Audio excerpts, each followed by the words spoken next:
Hello students, class 8 में हम rational number पढ़ रहे थे, जिसमें हम प्रॉपर्टीज ऑफ रेशनल नंबर पढ़ रहे थे, जिसमें आपने क्लोजर एसोसिएटिव प्रॉपर्टी पढ़ी हुई है। अब आज हम प्रॉपर्टी पढ़ने जा रहे हैं डिस्ट्रीब्यूटिव प्रॉपर्टी। देखिए डिस्ट्रीब्यूटिव प्रॉपर्टी में क्या होता है, आपने ये पढ़ा हुआ है कि अगर 4 ब्रैकेट में लिखा है x + 7, तो आप इसको कैसे मल्टीप्लाई करके लिखते थे? 4x + 4 × 7 mean 4x + 28। ठीक उसी तरह से रेशनल नंबर के लिए डिस्ट्रीब्यूटिव प्रॉपर्टी यूज होती है कि अगर a/b ब्रैकेट में c/d + e/f लिखा हो, तो डिस्ट्रीब्यूट जब करना होगा तो हम करेंगे a/b × c/d + a/b × e/f। ठीक, आपको 3 रेशनल नंबर दिए गए होंगे, तो आपको इस तरह से डिस्ट्रीब्यूट प्रॉपर्टी का यूज करना है कि a/b जो रेशनल नंबर है उसका c/d + e/f में डिस्ट्रीब्यूट करना है। तो पहले a/b का मल्टीप्लाई c/d में किया प्लस a/b का मल्टीप्लाई e/f में किया। ठीक, ये एडिशन के लिए लगा है। इसी तरह अगर हम सब्ट्रैक्शन के लिए कहेंगे तो a/b bracket c/d - e/f equal to a/b × c/d minus a/b × e/f।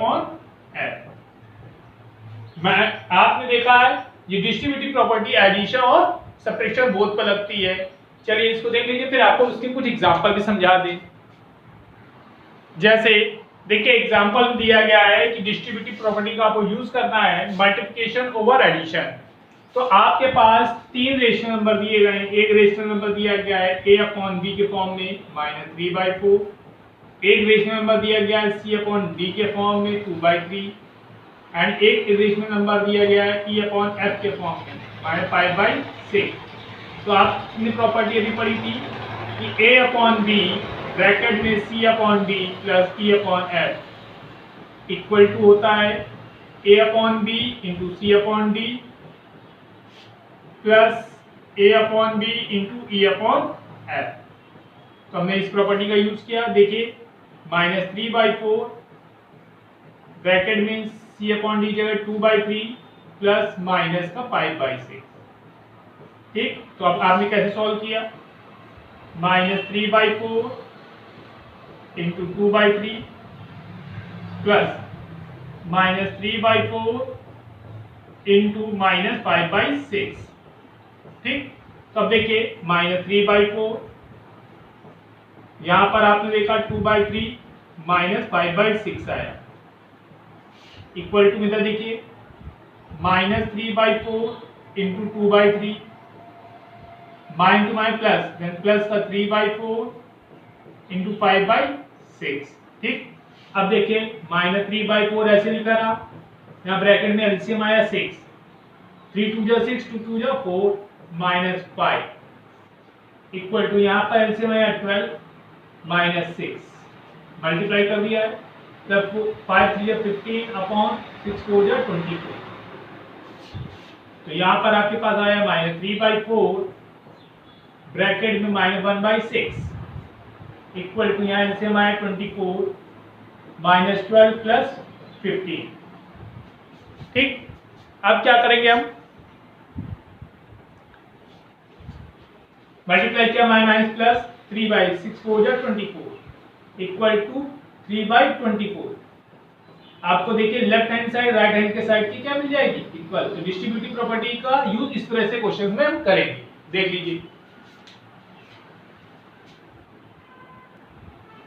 अब देखिए बेटा, आपको एडिटिव इनवर्स पता करना है। मींस एडिटिव इनवर्स का आपने बारे में पढ़ा हुआ है कि अगर किसी रेशनल नंबर को उसी रेशनल नंबर के सिंबल चेंज करके ऐड कर दें, अगर किसी रेशनल नंबर को उसी रेशनल नंबर में उसके सिंबल को चेंज करके ऐड कर दें, देन 0 आना चाहिए।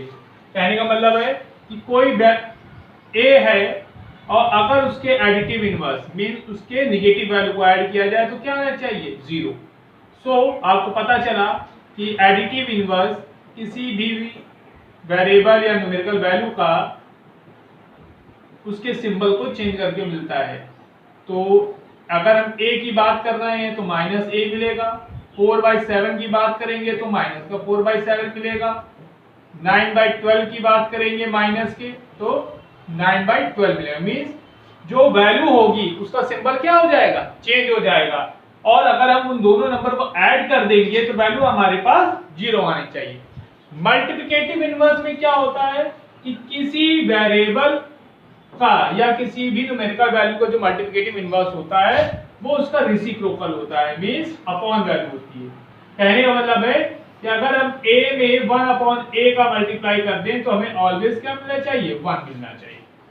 किसी वेरिएबल या न्यूमेरिकल वैल्यू का मल्टीप्लिकेटिव इनवर्स उस वेरिएबल या न्यूमेरिकल वैल्यू के प्रोडक्ट का क्या आना चाहिए, 1। तो जो अगर a है तो उसका मल्टीप्लिकेटिव इनवर्स 1/a होगा। तो इसका मतलब है a में 1/a को मल्टीप्लाई करने पर क्या आना चाहिए, 1 आना चाहिए। ऐसे ही -4/3 है तो इसका मल्टीप्लिकेटिव इनवर्स 3/-4 होगा, क्योंकि -4/3 में जब आप 3/-4 का मल्टीप्लाई करेंगे तो हमको क्या मिल जाएगा, 1 मिल जाएगा।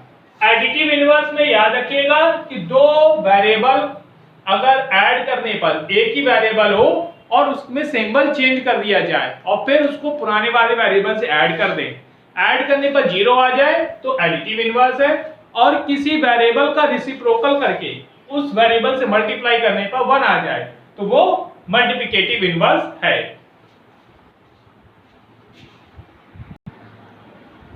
अब बेटा देखिए कुछ एनसीईआरटी के एग्जांपल है। पहला एग्जांपल है 3/7 प्लस -6/11 प्लस -8/21 प्लस 5/22। आपको इसको सॉल्व करना है।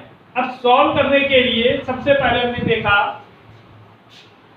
3/7 प्लस को मल्टीप्लाई माइनस में करेंगे -6/11 प्लस इंटू माइनस -8/21 और प्लस 5/22। अब हम क्या करते हैं, 7, 11, 21 और 22 का एलसीएम निकालते हैं। तो 2 से 7, 11, 21, 11, 3 से 7, 11, 7, 11, 7 से 1, 11, 1, 11, अब 11 से तो 1, 11, 1, 1, 1। इसका मतलब है 2 × 3 × 7 × 21। करिए वही एलसीएम आएगा, 3 × 6, 6 × 42, तो 42 × 21 2 4 84 तो 2 7 8 8। देखिए सॉरी यहाँ पर 11, यहाँ 11 है, 2 7 3 7 11, तो 11 से करिए तो 11 से 2 जा 22 की 2, 11 4 जा 44, 44 और 2 46, 462, तो 462 आएगा। ठीक, अब देखिए 7 से डिवाइड कर देंगे तो 3 2 जा 6, 6 मल्टीप्लाई 11 में करा 66, तो 3 × 66 माइनस 7 3 जा 21, 21 2 जा 42, 6 × 42 माइनस 11 2 जा 22, तो 8 × 22 प्लस 7 3 जा 21, तो 5 × 21। आपने एलसीएम लिया है, 7 से पहले इसमें डिवाइड किया, डिवाइड करने पर 66 आया, 66 से मल्टीप्लाई 3 में किया, 11 से इसमें डिवाइड किया 42 आया, 42 का मल्टीप्लाई 6 में किया। ठीक, अब 6 3 जा 18, 6 3 जा 18 190 198 माइनस 6 2 जा 12 2 कैरी 1, 6 4 जा 24 125 माइनस 8 2 जा 16, 8 2 जा 61 70 प्लस 5 1 जा 5 5 2 जा 10 अपॉन 462। चलिए ऐड करते हैं, 8 5 13 की 3 कैरी 1, 9 1 10 की 0 कैरी 1, 1 1 2 1 3 303 माइनस 6 2 8 7 5 12 की 2 कैरी 1, 2 1 3 1 4 4 6 28 अपॉन 462। चलिए हम लोग अब इसको सब्ट्रैक्ट करते हैं। सब्ट्रैक्ट करने पर देखते हैं क्या आता है, 8 में 3 5 2 1 -125 अपॉन 462। तो आपने रेशनल नंबर को जब सॉल्व किया तो आंसर आया -125/462। अच्छा अब अगला एग्जांपल देखिए। अगले एग्जांपल में लिखा है 4/5 × 3/7 इंटू 15/16 इंटू -14/9। आपको क्या करना है, मल्टीप्लाई करना है। अब जब मल्टीप्लाई करना है तो यहाँ पे ध्यान से देखिए, हम इसको ऐसे लिख सकते हैं -4/5 इंटू 3/7 इंटू 15/16 इंटू -14/9। ठीक, यहाँ है 4 3 जा 12, 5 7 जा 35 into plus into minus minus 50 into 14 upon 16 into 9, 2 8 जा 16, 2 7 जा 14, 3 8 जा 15, 3 3 जा 9। ठीक, तो -12/35 इंटू -5 7 जा 35, 8 3 जा 24। देन माइनस माइनस क्या हो जाएगा, प्लस 12/35 इंटू 35/24, 12 2 जा 24, 35 से 35 कैंसिल, देन 1/2। देख लीजिए।